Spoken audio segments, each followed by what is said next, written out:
জাতি হিসেবে আপনি লজ্জিত কিনা সেটা আমি জানি না, তবে আমি লজ্জিত। কিছুদিন আগে বাংলার এক সূর্য সন্তানকে আমরা হারিয়েছি।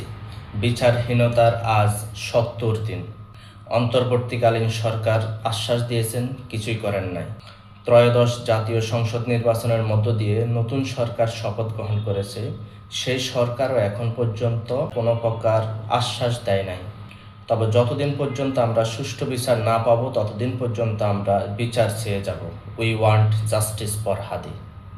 শুধু আমাদেরকে যদি কেউ গুলি করে মেরে ফেলে তাকে যেন ধরে বিচার করা হয়। আপনি যদি আজকে আমাকে, জাবেরকে, আমাদের টিমকে মেরে ফেলেন এবং তার যদি বিচার করতে না পারেন তাহলে নতুন কেউ জন্মাবে না।